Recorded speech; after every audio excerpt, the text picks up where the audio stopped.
ये कहानी है एक ऐसे बच्चे की जिसे अद्भुत शक्तियाँ प्राप्त होती हैं और वो सारी शक्तियाँ उसे देवता प्रदान करते हैं। धर्मलोक गांव के अंदर एक बच्चा रहता था जिसका नाम था श्याम। एक दिन धर्मलोक गांव के अंदर कुछ दैत्य आ गए। वो दैत्य पूरे गांव में धीरे धीरे कब्जा करने लगे। एक दिन ऐसा आया कि सारे लोग उन दैत्यों की गुलामी में अपना सारा दिन गुजारने लगे।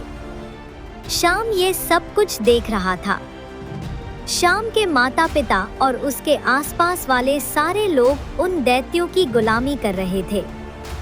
एक दिन श्याम ने अपने पिताजी से पूछ लिया, पिताजी, हम इन लोगों की बात क्यों मान रहे हैं? पिताजी ने कहा, बेटा, ये लोग बहुत खतरनाक है। इन्होंने हमारे गांव के सरपंच को भी जान से मार दिया है। हमारे पास इनकी गुलामी के सिवा और कोई रास्ता नहीं है।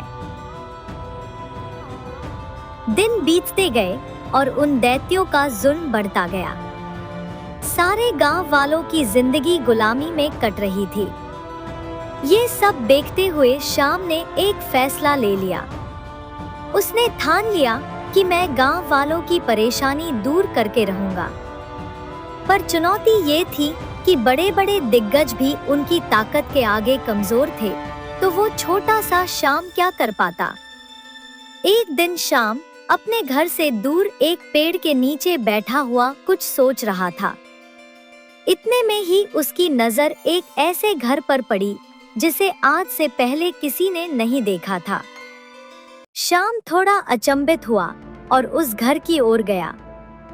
श्याम जैसे ही घर के अंदर गया, उसने देखा कि वहां एक आदमी खड़ा था जिसने बहुत अलग तरह के कपड़े पहने हुए थे। तो श्याम ने उनसे पूछा, तुम कौन हो? लेकिन उस आदमी ने कोई जवाब नहीं दिया। उसने सिर्फ एक बॉक्स की ओर इशारा किया। जैसे ही श्याम उस बॉक्स की ओर गया और उसे खोलने लगा, इतने में वो आदमी कहाँ गायब हो गया, किसी को नहीं पता। श्याम डर गया और वहां से भाग गया। पर बहुत सोचने के बाद वो अगले दिन फिर से वहां गया और उस बॉक्स को अपने घर ले आया। जैसे ही उसने बॉक्स खोला, उसके अंदर अजीब से कपड़े रखे हुए थे और साथ में एक चिट्ठी भी थी। उस चिट्ठी में लिखा था, श्याम, तुम इस कार्य के लिए चुने गए हो। तुम ही हो वो जो अपने गांव को इन दैत्यों से बचा सकते हो। ये कोई मामूली वस्त्र नहीं है। इनको पहनने से तुम्हें असीम शक्तियां प्राप्त होंगी। अब धर्मलोक के अंदर फिर से विजय ध्वनि सुनाई देगी।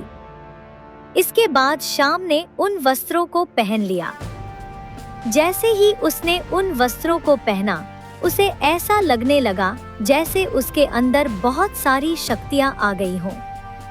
अपने मन के वहम को दूर करने के लिए उसने एक पेड़ पर जोर से मुक्का मारा और ये देखकर वो दंग रह गया।